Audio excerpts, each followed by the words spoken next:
ಪ್ರೀತಿಯ ವಿದ್ಯಾರ್ಥಿಗಳೇ, ಇಂದು ನಾವು 9ನೇ ತರಗತಿಯ ಭಾಗ 2 ಆಗಿರ್ತಕ್ಕಂಥ ಹಿಂದಿ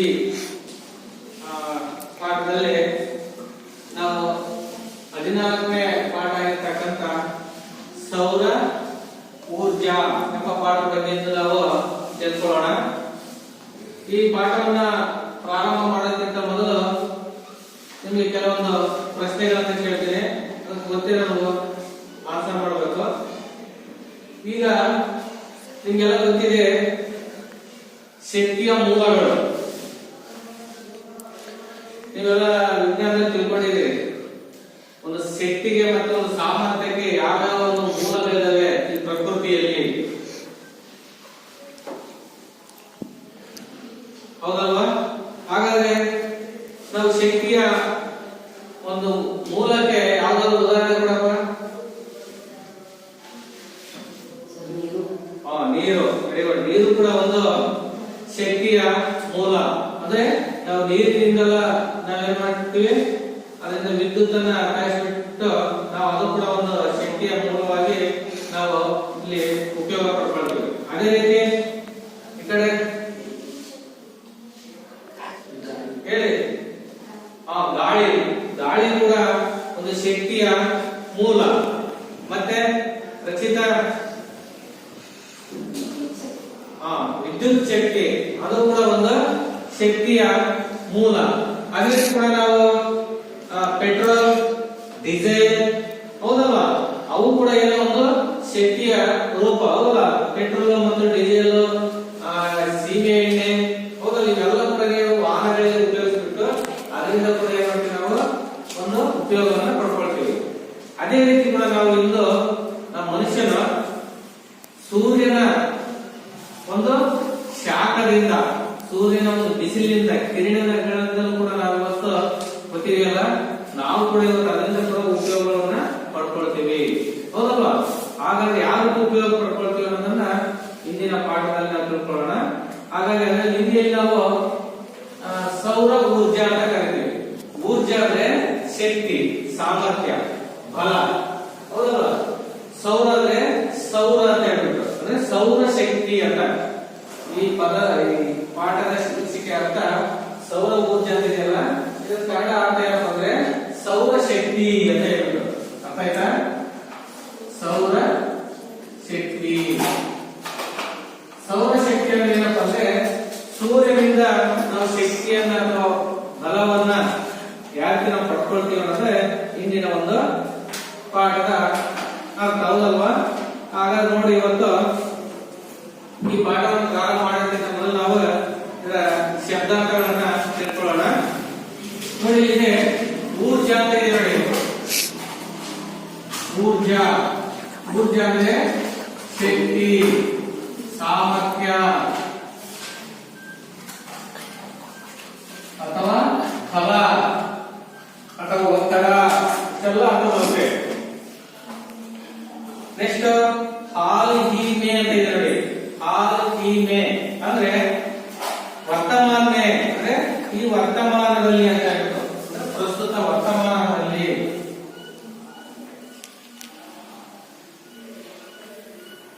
ವರ್ತಮಾನದಲ್ಲಿ ಅಂತ ಇದೆ. ಇಸ್ಸ ಅಂತ ಇದೆ ನೋಡಿ. ಇಸ್ಸ ಅಂದ್ರೆ ಭಾಗ, ಭಾಗ ಅಂತ. ಇಸ್ಸ ಅಂದ್ರೆ ಭಾಗ, ಇಸ್ಸ ಅಂದ್ರೆ ಭಾಗ. ನೆಕ್ಸ್ಟ್ ತಾಪ್ ಅಂತ ಇದೆ. ತಾಪ್ ಅಂದ್ರೆ ನೋಡಿ ಹೀಟ್ ಅಂತ ಇಂಗ್ಲಿಷ್ ನಲ್ಲಿ. ಹೀಟ್ ಅಂದ್ರೆ ಕನ್ನಡದಲ್ಲಿ ಬಿಸಿ ಅಥವಾ ಉಷ್ಣತೆ, ಉಷ್ಣತೆ ಅಥವಾ ಬಿಸಿ. ಅದೇ ಅರ್ಥ ಕೂಡ ನೋಡಿ, ಗರ್ಮಿ ಅಂತ ಇದೆ. ಗರ್ಮಿ ಅಂದ್ರೆ ಬಿಸಿ, ಹೀಟ್ ಅಂದ್ರೆ ಉಷ್ಣತೆ. ನೆಕ್ಸ್ಟ್ ಸ್ತ್ರೋತ್ ಅಂದ್ರೆ ನೋಡಿ ಬಿಸಿ ವಸ್ತು ಯಾ ತತ್ವದ ಉತ್ಪತ್ತಿ ಸ್ಥಾನ. ಸ್ತ್ರೋತ್ ಅಂದ್ರೆ ಅರ್ಥ ಮೂಲ. ಸ್ತ್ರೋತ್ ಅಂದ್ರೆ ಮೂಲ ಅಥವಾ ಆಧಾರ, ಆಧಾರ ಅಂತ ಅರ್ಥ ಬರುತ್ತೆ. ನೆಕ್ಸ್ಟ್ ತಕ್ನೀಕ್ ಅಂತ ಇದೆ. ತಕ್ನೀಕ್ ಅಂದ್ರೆ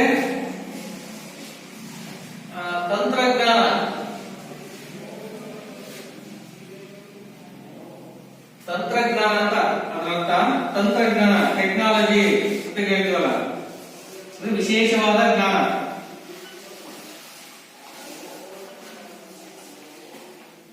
ನೆಕ್ಸ್ಟ್ ನವೀಕರಣೀಯ ಅಂತ ಇದೆ. नवीकरणीय ಅಂದ್ರೆ ಅದರ ಅರ್ಥ ಕೂಡ ನೋಡಿ, हिंदी टू हिंदी अवधि समाप्त होने पर पुनः उपयोग में लाया जाने वाला रिन्यूएबल ಅಂತ ಇದೆ. ಅಂದ್ರೆ ಅವಧಿ ಅಂದ್ರೆ ಸಮಯ ಮುಗಿದಾಗಲೂ ಸಹ ಪುನಃ ಉಪಯೋಗಿಸುವಂತಹ ವಸ್ತು, ಅಂದ್ರೆ ಪುನಃ ಬಳಕೆ ಮಾಡುವ ವಸ್ತು. ಪುನರ್ಬಳಕೆ ವಸ್ತು ಅಂತ ಕರೀತೀವಲ್ಲ, ಅದು ಪುನರ್ಬಳಕೆ. नेक्स्ट ईंधन ನೋಡಿ, ईंधन ईंधन ನೋಡಿ वाहन आदि उपयोग में डीजल पेट्रोल आदि पदार्थ. ईंधन ಅಂದ್ರೆ ನಾವು ಏನು ಕರಿತೀವಿ, ಇದು ಒಂದು ಎಣ್ಣೆಯ ರೂಪದಲ್ಲಿ ಇರುತ್ತಲ್ಲ, ಇಂಗ್ಲಿಷ್ ನಲ್ಲಿ ಫ್ಯೂಯಲ್ ಅಂತ ಕರಿತೀವಿ, ಆಯಿಲ್ ಅಂತ ಕರಿತೀವಿ, ಫ್ಯೂಯಲ್ ಆಯಿಲ್. ಇವೆಲ್ಲ ಏನೋ ಶಕ್ತಿಯ ರೂಪ. ಸಿಂಚಾಯಿ ಅಂತ ನೋಡಿ, ಸಿಂಚಾಯಿ ಅಂದ್ರೆ ಸಿಂಚಾಯಿ ಅಂತ ನೋಡಿ, ಸಿಂಚಾಯಿ ಅಂದ್ರೆ ಹನಿ ನೀರಾವರಿ, ನೀರನ್ನ ಸಿಂಪಡಣೆ ಮಾಡೋದು ಹೊಲ ಗದ್ದೆಗಳಿಗೆ. ಹಲ್ಕ ಅಂತ ನೋಡಿ, ಹಲ್ಕ ಅಂದ್ರೆ ಕಮ್ ವಜನ್ ವಾಲ, ಕಡಿಮೆ ಭಾರವುಳ್ಳ, ಕಡಿಮೆ ಭಾರವುಳ್ಳ, ಕಡಿಮೆ ತೂಕವುಳ್ಳ, ಕಡಿಮೆ ಭಾರವುಳ್ಳ ಅಥವಾ ತೂಕವುಳ್ಳ.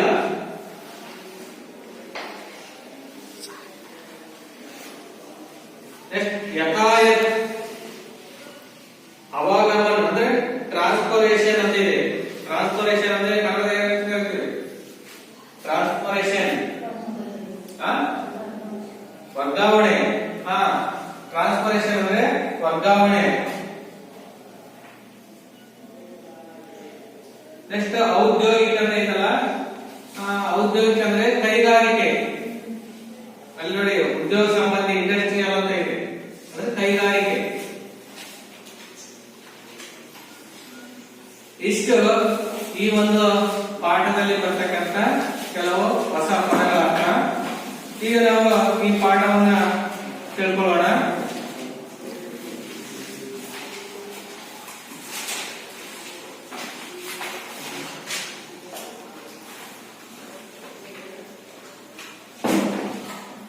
ನೋಡಿ, ಇದೊಂದು ಸಂಕಲಿ ಅಂದ್ರೆ ಬೇರೆ ಪುಸ್ತಕದಲ್ಲಿ ಸಂಗ್ರಹ ಮಾಡಿರ್ತಕ್ಕಂಥ ಒಂದು ಅಂಶ. आशय रूपड़े आज के युग में नवीकरणीय योग्य ऊर्जा शक्ति की अत्यधिक आवश्यकता है. सौर ऊर्जा भी नवीकरणीय योग्य ऊर्जा है. इस पाठ के द्वारा ऊर्जा की महत्ता के बारे में जानकारी प्राप्त किया जा सकता है. ನೋಡಿ, आज के युग में, आज ಅಂದ್ರೆ ಇಂದಿನ ಯುಗಮೆ ಕಾಲದಲ್ಲಿ, ಇಂದಿನ ಕಾಲದಲ್ಲಿ ಅಥವಾ ಈಗಿನ ಕಾಲದಲ್ಲಿ ನವೀಕರಣೀಯ ಯೋಗ್ಯ ऊर्जा की अत्यधिक आवश्यकता है. ಅಂದ್ರೆ ನವೀಕರಣೀಯ ಯೋಗ್ಯ ऊर्जा, ನವೀಕರಣೀಯ ಅಂದ್ರೆ ಅರ್ಥ ಗೊತ್ತಿದೆ, ಪುನರ್ಬಳಕೆ, ಪದೇ ಪದೇ ಉಪಯೋಗಿಸುವಂತಹ ಶಕ್ತಿಗೆ ಅತ್ಯಂತ ಅವಶ್ಯಕತೆ ಇದೆ. ಯಾವ್ದೋ ಪುನಃ ಪುನಃ ಏನ್ ನಾವು ಬಳಕೆ ಮಾಡ್ತೀವಲ್ಲ ಅಂತ ಒಂದು ಶಕ್ತಿಗೆ, ಬಲಕ್ಕೆ ಬಹಳಷ್ಟು ಬೇಡಿಕೆ ಇದೆ, ಅವಶ್ಯಕತೆ ಇದೆ. ಹಾಗಾಗಿ ಸೌರ ಊರ್ಜಾ ಅಂದ್ರೆ ಈ ಸೌರಶಕ್ತಿ ಅಥವಾ ವಿದ್ಯುತ್ ಶಕ್ತಿ ನವೀಕರಣೀಯ ಯೋಗ್ಯ ಊರ್ಜಾ ಅಂದ್ರೆ ಪುನಃ ಪುನಃ ಬಳಕೆ ಮಾಡುವುದಕ್ಕೆ ಬಹಳ ಒಂದು ಒಳ್ಳೆಯ ಶಕ್ತಿ ಇದು, ಹೌದಲ್ವಾ? ಸೂರ್ಯನ ಶಕ್ತಿ ಶಾಖವನ್ನ ನಾವು ಪ್ರತಿದಿನ ಕೂಡ ಅದರ ಶಕ್ತಿಯನ್ನು ಪಡ್ಕೋಬಹುದು. ಅದೇನು ಮುಗಿದು ಹೋದ ಸಂಪತ್ತೇ ಅಲ್ಲ, ಹೌದಲ್ಲ? ಸೂರ್ಯ ಪ್ರತಿದಿನ ಬರ್ತಾನೆ, ಹೌದಲ್ಲ? ಅದೇನು ಕಡಿಮೆ ಆಗೋದಿಲ್ಲ. ಹಾಗಾಗಿ ಪ್ರತಿದಿನ ಬಳಕೆ ಮಾಡತಕ್ಕಂಥ ಒಂದು ಶಕ್ತಿಗೆ ಇದು ಬಹಳಷ್ಟು ಉದಾಹರಣೆ. ಅದಕ್ಕೆ ನವೀಕರಣೀಯ ಯೋಗ್ಯ ಊರ್ಜಾ. ಹಾಗೆ ಉಳಿದಿರ್ತಕ್ಕಂಥ ನೋಡಿ,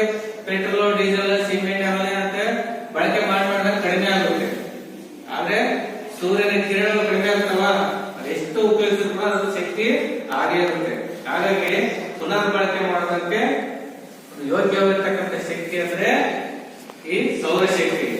इस पाठ के द्वारा ऊर्जा की महत्ता के बारे में जानकारी प्राप्त किया जा सकता है। ಹಾಗಾಗಿ ಈ ಪಾಠದ ಮೂಲಕ ನಾವು ಇವತ್ತು ಈ ಶಕ್ತಿಯ ಮಹತ್ವದ ಬಗ್ಗೆ ನಾವು ಇವತ್ತು ತಿಳ್ಕೊಳ್ಳೋಣ।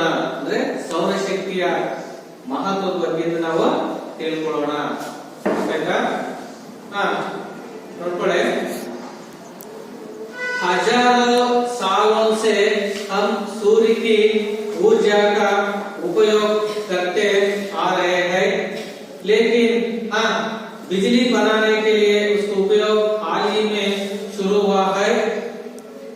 सूर्य पृथ्वी से लगभग 15 करोड़ किलोमीटर दूरी पर है, किंतु बाप रे भाई कितना शक्तिशाली उसकी ऊर्जा क्या के ये इससे मात्र से हमारी ऊर्जा संबंधी सारी आवश्यकता पूर्ण हो सकती है। सौर ऊर्जा का अर्थ है सूर्य शक्ति, इसे अंग्रेजी में सोलर एनर्जी कहते हैं। क्या खूब, आजकल इसी ऊर्जा का उपयोग बिजली के उत्पादन में होता है। सूर्य से हमें ताप भी मिलता है, प्रकाश भी। जैसे जैसे बिजली का उपयोग तथा मांग बढ़ने लगी, वैसे वैसे बिजली उत्पादन के अलग अलग स्रोतों को मनुष्य ढूंढने लगा। तब प्रारंभ हुआ सूर्य से नवीकरणीय योग्य ऊर्जा का उत्पादन। नवीकरणीय योग्य ऊर्जा का उत्पादन मुख्यतः जलवायु तथा सूर्य इन तीन तत्वों से हो सकता है। इसे जल ऊर्जा, वायु ऊर्जा और सौर ऊर्जा कहा जाता है। वाह क्या बात है। पिछले कुछ वर्षों से सौर ऊर्जा उत्पादन की तकनीक में तेजी से वृद्धि हुई है। सौर ऊर्जा से बिजली पैदा करने के प्रमुख रूप से दो तकनीकें उपलब्ध है। एक है फोटो वोल्टाइक और दूसरा कॉन्सेंट्रेटिंग। जी हाँ, इन दोनों तकनीकों में सौर ऊर्जा को सीधे बिजली में बदला जा सकता है। सौर ऊर्जा का उपयोग कहाँ कहाँ होता है, आइए देखें। सौर ऊर्जा यह विद्युत ऊर्जा के बदले में उपयुक्त होती है। यह ऊर्जा सीधे सूर्य से प्राप्त होती है। क्या खूब, इससे घरों में बिजली मिलती है, पानी भी गरमाया जा सकता है। सोलर कुकर, खाना पकाने के लिए ईंधन के बदले सौर ऊर्जा का सौर चूल्हा पाचक उपयोग होता है। जी हाँ, सोलर कुकर को बाहर रखकर खाना पकाया जा सकता है। सौर लालटेन, यह हल्का होता है, अरे इसे जलाने के लिए मिट्टी का तेल, पेट्रोल या गैस की जरूरत ही नहीं पड़ती। सौर पतदीप, वाह सौर पतदीप से होती है बिजली की बचत। यहाँ विद्युत लाइन नहीं लगा सकते, ऐसे प्रदेशों में यह अधिक उपयोग है। इसी प्रकार कृषि क्षेत्र में सिंचाई में जल निकालने के लिए सौर पंप का उपयोग किया जाता है। यातायात के क्षेत्र में सौर ऊर्जा के कारण ईंधन की बचत हो रही है। औद्योगिक क्षेत्र में भी यह अधिक से अधिक लाभदायक सिद्ध हुआ है।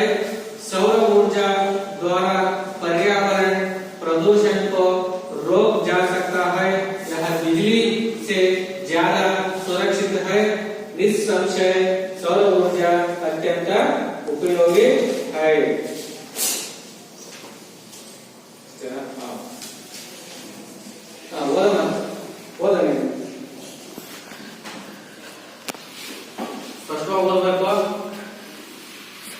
हजारों सालों से हम सूर्य की ऊर्जा का उपयोग करते आ रहे हैं, लेकिन यहाँ बिजली बनाने के लिए उसका उपयोग हाल ही में सूर्य हुआ है। शुरू हुआ है। हाँ। सूर्य पृथ्वी से है लगभग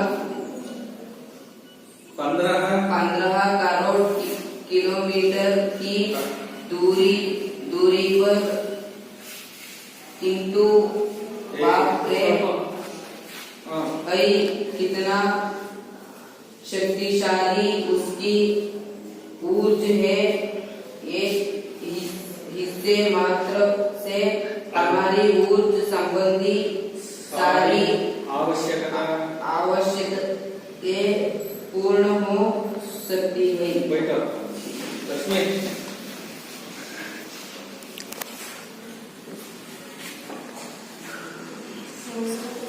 जोर ಹೇಳು। सौर ऊर्जा का अर्थ है हाँ। सौर शक्ति। इसे अंग्रेजी में सोलर एनर्जी कहते हैं। हाँ।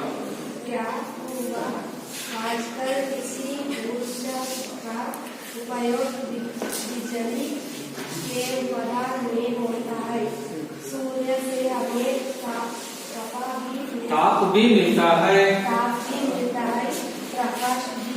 जैसे जैसे बिजली का उपयोग तथा मान में नहीं, वैसे बिजली उत्पादन के अलग अलग स्रोतों को मनुष्य ढूंढने लगा। तब प्रारंभ हुआ सूर्य ने नवीकरणीय योग्य ऊर्जा का उत्पादन मुख्यतः जल वायु तथा सूर्य इस तीन तत्वों से हो सकता है। इसे जल ऊर्जा, वायु ऊर्जा और सौर ऊर्जा कहा जाता है। बैठो ನೋಡ್ಕೊಳ್ಳಿ। हजारों सालों से हम सूर्य की ऊर्जा का उपयोग करते आ रहे हैं। हजारों सालों से हम हजारों में ಸಾವಿರಾರು ಹಜಾರೋ ಹೌದಲ್ವಾ? ಸೌ ಅಂದ್ರೆ 100, ಹಜಾರ್ ಅಂದ್ರೆ 1000, ಲಾಖ್ ಅಂದ್ರೆ ಲಕ್ಷ. ಹಂಗಿದ್ದೆ ನೋಡಿ. ಹಜಾರೋ ಸಾಲೋಸೆ, ಸಾಲ ಅಂದ್ರೆ ವರ್ಷ, ಸಾವಿರಾರು ವರ್ಷಗಳಿಂದ हम सूर्य की ऊर्जा का उपयोग करते आ रहे हैं. ಸಾವಿರಾರು ವರ್ಷಗಳಿಂದ ನಾವು ಸೂರ್ಯನ ಶಕ್ತಿಯನ್ನ ಉಪಯೋಗ ಮಾಡ್ಕೊಳ್ತಾನೆ ಬಂದಿದೀವಿ, ಉಪಯೋಗಿಸ್ತಾನೆ ಇದೀವಿ. ಇವತ್ತಲ್ಲ, ನಾಳೆಲ್ಲ, 100 ವರ್ಷ ಅಲ್ಲ, ಸಾವಿರಾರು ವರ್ಷಗಳ ಹಿಂದಿನಿಂದಲೂ ಸಹ ಸೂರ್ಯನನ್ನ ನಾವು, ಆ ಸೂರ್ಯನ ಸಾಮರ್ಥ್ಯ ಶಕ್ತಿಯನ್ನು ನಾವು ಬಳಕೆ ಮಾಡ್ಕೊಳ್ತಾನೆ ಬಂದಿದ್ವಿ, ಉಪಯೋಗಿಸ್ತಾನೆ ಬಂದಿದ್ವಿ. ಅದು ನಮಗೆ ಪ್ರತ್ಯಕ್ಷವಾಗಿರ್ಬೋದು, ಪರೋಕ್ಷವಾಗಿರ್ಬೋದು. ಆದ್ರೆ ನಮಗೆ ಅದ್ರ ಬಗ್ಗೆ ಗಮನ ಹರಿಸಿರಲ್ಲ ಅಷ್ಟೇ. ಸೂರ್ಯ ಶಕ್ತಿಯಿಂದ ನಾವು ಉಪಯೋಗನ ಪಡ್ಕೊಳ್ತಾನೆ ಇದೀವಿ. ಆಗ ನೋಡಿ, ಕೆಲವೊಂದು ಉದಾಹರಣೆ ಕೊಡಿದ್ರೆ, ಲೇಕಿನ್ ಆದರೆ ಹೌದು, बिजली बनाने के लिए उसका उपयोग हाल ही में शुरू हुआ है. आದ್ರೆ बिजली बनाने के लिए, बिजली ಅಂದ್ರೆ ಕರೆಂಟ್, ವಿದ್ಯುತ್. ಸೂರ್ಯನ ಶಾಖದಿಂದ ನಾವು ವಿದ್ಯುತ್ ಅನ್ನ ನಾವು ಪಡ್ಕೊಳ್ತೀವಿ. ಆ ಒಂದು ವಿದ್ಯುತ್ ಅನ್ನ ತಯಾರು ಮಾಡತಕ್ಕಂತ ಒಂದು ಉಪಯೋಗ ಹಾಲ್ ಹಿ ಮೇ ಅಂದ್ರೆ ಈ ಪ್ರಸ್ತುತ ದಿನಮಾನಗಳಲ್ಲಿ ಇವತ್ತು ನಾವು ಪಡ್ಕೊಂಡಿದ್ದೀವಿ. ಸಾವಿರಾರು ವರ್ಷಗಳಿಂದ ನಾವು ಸೂರ್ಯನ ಒಂದು ಶಕ್ತಿಯನ್ನ ನಾವು ಬಳಕೆ ಮಾಡ್ಕೊಂತ ಬಂದಿವಿ. ಆದ್ರೆ ಅದನ್ನ ವಿದ್ಯುತ್ ರೂಪದಲ್ಲಿ ಕನ್ವರ್ಟ್ ಮಾಡ್ಕೊಂಡಾಗ ಈ ಪ್ರಸ್ತುತ ದಿನಮಾನಗಳಲ್ಲಿ ನಾವು ಅದನ್ನು ಉಪಯೋಗ ಪಡ್ಕೊಳ್ಳೋದನ್ನ ಪ್ರಾರಂಭಿಸಿದೀವಿ. ಹೌದಲ್ವಾ? ಯಾಕೆ ನೋಡಿ, ಹೇಗೆ ಸೂರ್ಯ ಪೃಥ್ವಿ ಸೆ, ಸೂರ್ಯ ನಮ್ಮ ಭೂಮಿಯಿಂದ ಸೂರ್ಯ ಭೂಮಿಯಿಂದ ಲಗ್ಭಗ್ ಲಗ್ಭಗ್ ಅಂದ್ರೆ ಒಂದು ಅಂದಾಜು ಅಥವಾ ಒಂದು ಸುಮಾರು 15 ಕರೋಡ್ ಕಿಲೋಮೀಟರ್ ದೂರ ಹೈ. ಎಷ್ಟು? 15 ಕರೋಡ್. ಕರೋಡ್ ಅಂದ್ರೆ ಎಷ್ಟು? ಕೋಟಿ. ನೋಡಿ, ಭೂಮಿಗೂ ಮತ್ತೆ ಸೂರ್ಯನಿಗೂ ಇರ್ತಕ್ಕಂಥ ಅಂತರ ದೂರ 15 ಕೋಟಿ ಕಿಲೋಮೀಟರ್ ಅಂತೆ. ಸೂರ್ಯ ಇರೋದು 15 ಕೋಟಿ ಕಿಲೋಮೀಟರ್ ಮೇಲಿದ್ದಾರೆ ಭೂಮಿಯಿಂದ. ಕಿಂತು ಬಾಪ್ರೆ, ಆದ್ರೆ ಕೇಳಿದ್ರೆ ನಮ್ಗೆ ಅಬ್ಬಬ್ಬ ಅನ್ಸುತ್ತೆ, ಆಶ್ಚರ್ಯ ಆಗುತ್ತೆ. ಒಬ್ಬ ಕಿತನ ಶಕ್ತಿಶಾಲಿ, ಆದ್ರ ಸೂರ್ಯ ಎಷ್ಟು ಪವರ್ಫುಲ್, ಶಕ್ತಿಶಾಲಿ. ಹೌದಲ್ಲ, ನಾವು ಏಪ್ರಿಲ್ ಮೇ ತಿಂಗಳಲ್ಲಿ ಸ್ವಲ್ಪ ಬಿಸಿಲಿದ್ದಾಗ ನಾವು ಅದರ ಬಗ್ಗೆ ತಿಳ್ಕೊಳ್ತೀವಿ. ಏನ್ ಬಿಸಿಲಿದೆಯಪ್ಪ, ಏನು ತಾಪಮಾನ ಇದೆಯಪ್ಪ, ಹೌದಲ್ವಾ? ಹೊರಗೆ ಹೋಗಕ್ಕಾಗ್ತಿಲ್ಲ. ನೀವು ಹಿಂದಿನ ವರ್ಷ ನೋಡಿಲ್ಲ, 48, 50 ಟೆಂಪರೇಚರ್ ಇತ್ತು ಸೂರ್ಯನ ತಾಪ, ಬಿಸಿಲು. ಅವಾಗ ಏನಾಗ್ತಿತ್ತು, ಯಾರು ಹೊರಗಡೆ ಹೋಗಕ್ಕಾಗ್ತಿರ್ಲಿಲ್ಲ ಅಪ್ಡೇಟ್ಗೆ. ನೋಡಿ, ಅದು ಎಷ್ಟಿದೆ? 15 ಕೋಟಿ ಕಿಲೋಮೀಟರ್ ದೂರ ಇದೆ. ಸ್ವಲ್ಪ ಒಂದು ಅರ್ಧ ಇಂಚು ಕೆಳಗೆ ಬಂದ್ರೆ ನಾವ್ ಯಾರು ಕೂಡ ಇರೋದಿಲ್ಲ, ಎಲ್ಲ ಭಸ್ಮ ಆಗೋಗ್ತೀವಿ. ಅಷ್ಟು ಶಕ್ತಿಶಾಲಿ ಆ ಸೂರ್ಯ, ಹೌದಲ್ವಾ? ಅದು 15 ಕೋಟಿ ಕಿಲೋಮೀಟರ್ ಇದ್ರೂ ಸಹ ಒಂದು ಸ್ವಲ್ಪ ಒಂದು ಇಂಚು, ಒಂದು ಅಂಶ ಕೆಳಗೆ ಬಂದ್ರು ಸಹ ಎಷ್ಟೊಂದು ಬಿಸಿಲಿರುತ್ತೆ. ಇದರ ಒಂದು ಅಡಿ ಕೆಳಗೆ ಬಂದ್ಬಿಟ್ರೆ ಮುಗ್ದೇ ಈ ಪೃಥ್ವಿ ಎಲ್ಲ ನಾಶ ಆಗೋಗ್ತಾರ, ಹೌದಲ್ವಾ? ಅಷ್ಟು ದೂರ ಇದ್ರೂ ಕೂಡ ಬೇಸಿಗೆ ಸಂದರ್ಭದಲ್ಲಿ ನಾವು ಆ ಬಿಸಿಲನ್ನ ತಡ್ಕೊಳಕ್ ಆಗ್ತಾನೆ ಇಲ್ಲ. उसकी ऊर्जा के एक हिस्से मात्र में हमारे ऊर्जा संबंधी सारी आवश्यकता पूर्ण हो सकती है. ನೋಡಿ, ಆದ್ರೆ उसकी ऊर्जा, ಆದ್ರೆ ಅದರ ಒಂದು ಸಾಮರ್ಥ್ಯ ಅಥವಾ ಶಕ್ತಿಯ ಒಂದು ಭಾಗ ಮಾತ್ರ, ಒಂದು ಅಂಶ ಮಾತ್ರ ನಾವು ಆ ಶಕ್ತಿಯ ಒಂದು ರೂಪದಲ್ಲಿ ನಾವು ನಮ್ಮ ಎಲ್ಲ ಅವಶ್ಯಕತೆಗಳನ್ನ ಪೂರ್ಣಗೊಳಿಸ್ತೀವಿ. ಸೂರ್ಯನ ಯಾವುದೇ ಒಂದು ಭಾಗದಿಂದ, ಒಂದು ಅಂಶದಿಂದ ನಾವು ಕೆಲವೊಂದು ನಮ್ಮ ಆಶೆಗಳನ್ನ, ಬಯಕೆಗಳನ್ನ, ಅವಶ್ಯಕತೆಗಳನ್ನ ಇವತ್ತು ಪೂರ್ಣಗೊಳಿಸ್ಕೊಳ್ತೀವಿ. ಈಗ ಬಿಟ್ಟಿದ್ರೆ ನೋಡಿ, ನಿಮ್ಮ ಪುಸ್ತಕದಲ್ಲಿದೆ ಮೊದಲನೇದಿಗೆ ಅದು ಸೋಲಾರ್, ಹೌದಲ್ವಾ? ಎರಡನೇದು ಅದು. ಈ ಎರಡು ಕೂಡ ಏನೋ ಬೀದಿ ದೀಪಗಳು. ನೀವು ನೋಡಿದ್ರಿ, ಬೆಳಿಗ್ಗೆಲ್ಲ ಕೂಡ ಸೂರ್ಯನ ಶಾಖದಿಂದ ಅವೆಲ್ಲ ಎನರ್ಜಿ ತಂದುಬಿಟ್ಟು ರಾತ್ರಿ ಆ ಲೈಟ್ ಬೆಳಗುತ್ತೆ, ಹೌದಲ್ಲ? ನಿಮ್ಮ ಊರಲ್ಲಿ ಕೂಡ ಇದಾವೆ. ಮತ್ತೆ ಎಲ್ಲೆಲ್ಲಿ ಆ ಲೈಟ್ ಕಂಬಗಳು ಆ ಕಡೆ ಇರ್ತಕ್ಕಂಥ ಪ್ರದೇಶ ಎಲ್ಲ ಕೂಡ ಏನೋ ಈ ಸೋಲಾರ್ ಲೈಟ್ ಗಳನ್ನ ಹಾಕಿರ್ತಾರೆ. ಅದೇ ಮತ್ತೆ ಬೆಳಗಿನ ಸಂದರ್ಭದಲ್ಲಿ ಶಾಖಗಳನ್ನೆಲ್ಲ ಕೂಡ ಇಟ್ಕೊಂಡ್ಬಿಟ್ಟು ಅದನ್ನ ವಿದ್ಯುತ್ ಶಕ್ತಿಯನ್ನ ಪರಿವರ್ತನೆ ಮಾಡಿಬಿಟ್ಟು ರಾತ್ರಿ ಎಲ್ಲ ಅದನ್ನ ಬೆಳಗುತ್ತೆ, ಹೌದಲ್ಲ? ಅಲ್ಲಿದೆ ನೋಡಿ, ಮತ್ತೆ ಸೋಲಾರ್ ಇದರ ನೀರನ್ನು ಕೂಡ ಏನ್ ಮಾಡುತ್ತೆ, ಬಿಸಿ ಮಾಡಿಬಿಟ್ಟು ನಮ್ಗೆ ಬಿಸಿ ನೀರು ಕೊಡುತ್ತೆ, ಹೌದಲ್ಲ? ಈ ಮೊದಲನೇ ಚಿತ್ರ ಇದೆ, ಅದೇ ಸೋಲಾರ್, ಹೌದಲ್ಲ? ಈ ರೀತಿಯಾಗಿ ನಾವು ಸೂರ್ಯನ ಶಕ್ತಿಯನ್ನ ಈ ರೀತಿ ನಾವು ಉಪಯೋಗವನ್ನ ಪಡ್ಕೊಳ್ತೀವಿ. ಈಗ ಸೌರ ಊರ್ಜಾ ಅಂದ್ರೆ ಏನಂತ ಕರಿತೀವಿ ಅಂತ ಕೊಟ್ಟಿದ್ದಾರೆ ನೋಡಿ. ಸೌರ ಊರ್ಜಾ ಕಾ ಅರ್ಥ ಹೈ ಸೂರ್ಯ ಶಕ್ತಿ. ನಾವು ಸಾಮಾನ್ಯ ಅರ್ಥದಲ್ಲಿ ತಿಳ್ಕೊಬೇಕಾದ್ರೆ ಸೌರ ಊರ್ಜಾ ಪದದ ಅರ್ಥ ಅಂದ್ರೆ ಸೂರ್ಯ ಶಕ್ತಿ, ಅಥವಾ ಸೂರ್ಯನ ಶಕ್ತಿ ಎಂದು ಅರ್ಥ. ಇದನ್ನ ಅಂಗ್ರೇಜಿನೇ, ಇಂಗ್ಲಿಷ್ ನಲ್ಲಿ ಏನಂತ ಕರಿತೀವಪ್ಪ ಅಂದ್ರೆ ಸೋಲಾರ್ ಎನರ್ಜಿ. ಸೋಲಾರ್ ಎನರ್ಜಿ ಇದನ್ನ ನಾವು ಇಂಗ್ಲಿಷ್ ನಲ್ಲಿ ಸೋಲಾರ್ ಎನರ್ಜಿ ಅಂತ ಕರಿತೀವಿ. ಕನ್ನಡದಲ್ಲಿ ಸೌರ ಶಕ್ತಿ ಅಥವಾ ಸೂರ್ಯ ಶಕ್ತಿ ಅಂತ ಕೂಡ ನಾವು ಕರಿತೀವಿ. ಕ್ಯಾ ಏನು ಆಶ್ಚರ್ಯ ಅಂದ್ರೆ ಆಜ್ಕಲ್ ಇಸಿ ಊರ್ಜಾ ಉಪಯೋಗ, ಇಂದು ನಾವು ಇದರ ಶಕ್ತಿಯ ಒಂದು ಉಪಯೋಗವನ್ನ ಬಿಜ್ಲಿ ಕೆ उत्पादन में होता है. ಇದನ್ನ ಇವತ್ತು ಬಿಜ್ಲಿ ಕೆ उत्पादन में, ಕರೆಂಟಿನ ಉತ್ಪಾದನೆಯಲ್ಲಿ ಇದನ್ನ ನಾವು ಇವತ್ತು ಉಪಯೋಗಿಸ್ತೀವಿ. ಸೂರ್ಯ ಸೇ ಹಮೇ ತಾಪ ಭೀ ಮಿಲ್ತಾ. ನೋಡಿ, ಸೂರ್ಯನಿಂದ ಏನೇನು ನಮ್ಗೆ ಉಪಯೋಗ ಅಂದ್ರೆ ಸೂರ್ಯನಿಂದ ನಮಗೆ ಶಾಖವೂ ಕೂಡ ಸಿಗುತ್ತೆ, ಉಷ್ಣತೆ ಕೂಡ ಸಿಗುತ್ತೆ, ಹೌದಲ್ಲ? ಅದೆಲ್ಲ ಮಾಡ್ಕೊಳ್ಳೋದು. ಸೂರ್ಯ ಸೇ ಹಮೇ ತಾಪ ಭೀ ಮಿಲ್ತಾ ಹೈ. ನಮ್ಗೇನು ಒಂದು ಉಷ್ಣತೆ ಕೂಡ ಸಿಗುತ್ತೆ, ಬಿಸಿ ಕೂಡ ಸಿಗುತ್ತೆ, ಹೌದಲ್ಲ? ನಾವು ಸೂರ್ಯನ ಬೆಳಗಿನ ಕಿರಣಗಳನ್ನ ನಮಗೂ ಕೂಡ ಬಹಳ ಇಂಪಾರ್ಟೆಂಟ್. ಸೂರ್ಯನ ಕಿರಣಗಳಿಂದ ನಮಗೆ ನಿಮ್ಗೆಲ್ಲ ಗೊತ್ತಿದೆ ಡಿ ವಿಟಮಿನ್ ಸಿಗುತ್ತೆ ಅಂತ ಹೇಳ್ತಾರೆ, ಹೌದಲ್ವಾ?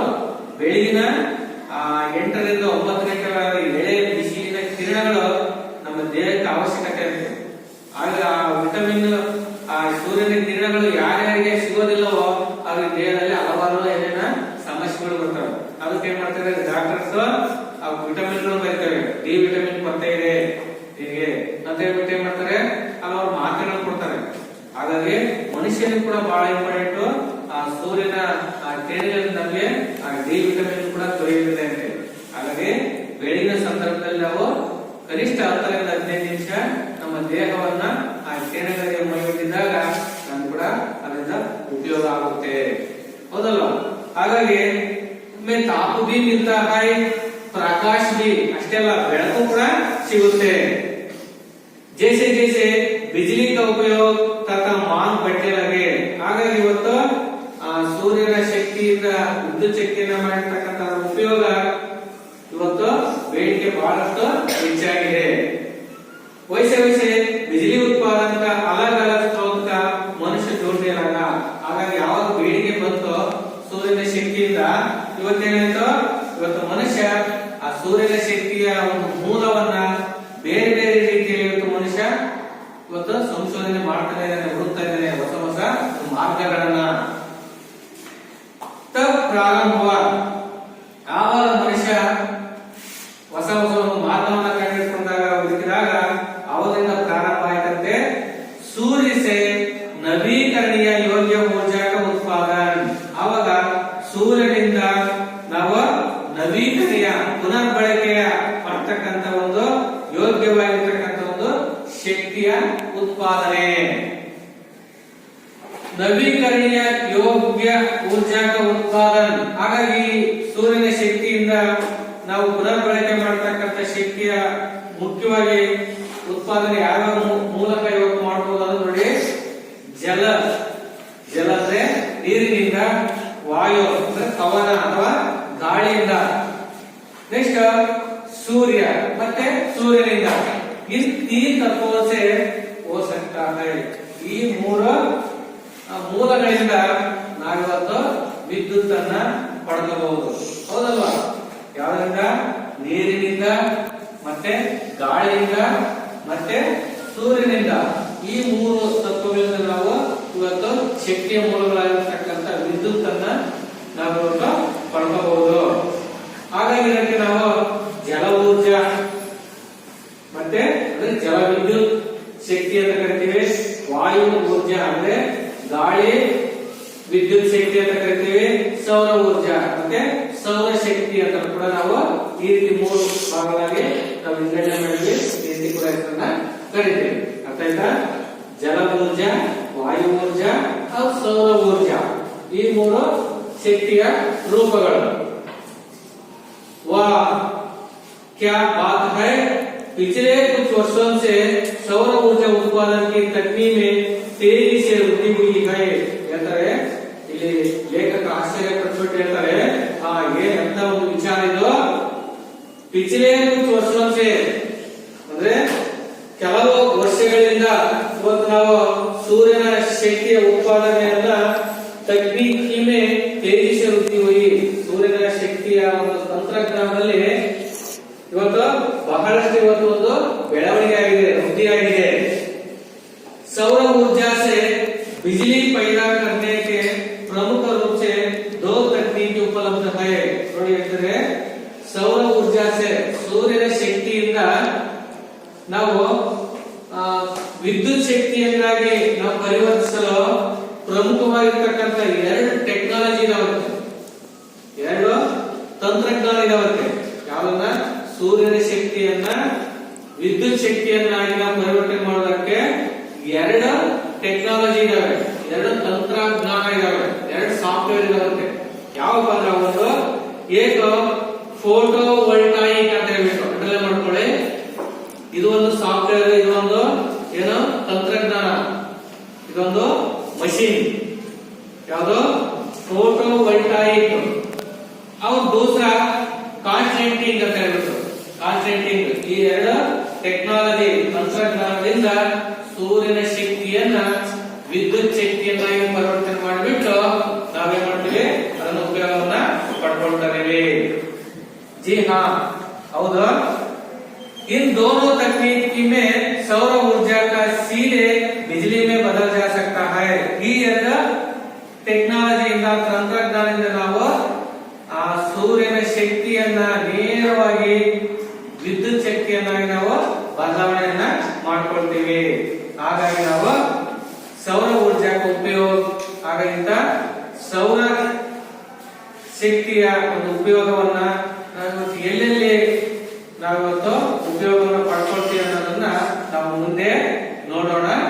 ಹಾಗಾಗಿ ಇನ್ನ ಮುಂದಿನ ತರಗತಿಯನ್ನ ನೆಕ್ಸ್ಟ್ ಕ್ಲಾಸ್ ಅಲ್ಲಿ ಮಾಡೋಣ. ಹಾಗಂತ ಹೇಳ್ಬಿಟ್ಟು ಈಗ ಹೋಮ್ವರ್ಕ್ ಮಕ್ಕಳೇ ಈ ಪಾಠ ಸಂಬಂಧಪಟ್ಟಂಗೆ ಒಂದು ವಾಕ್ಯದಲ್ಲಿ ಉತ್ತರಿಸಿ. ಅದರಲ್ಲಿ ನೋಡಿ,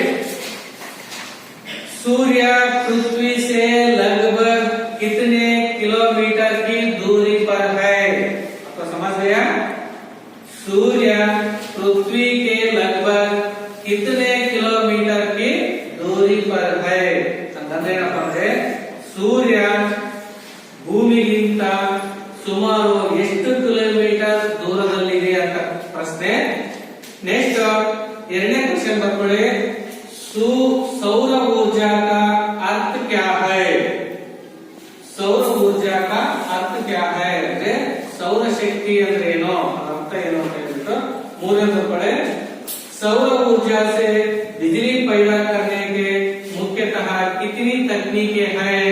ನೋಡಿ ಅರ್ಥ ಗೊತ್ತಾಯ್ತಾ?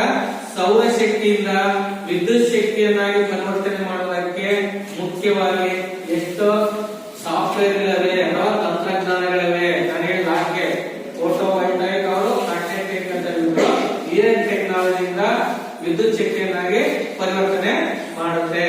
ಹಾಗಾಗಿ ಇದನ್ನ ಮನೆಗಾಗಿ ಓದ್ಬಿಟ್ಟು ಇನ್ನೊಂದ್ಸರಿ ಓದಿ ಅರ್ಥ ಮಾಡ್ಕೊಂಡ್ಬಿಟ್ಟು ಈ ಹೋಮ್ವರ್ಕ್ ಗಳನ್ನ ಬರ್ಕೊಂಡು ಬನ್ನಿ.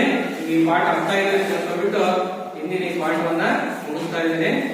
ಧನ್ಯವಾದಗಳು.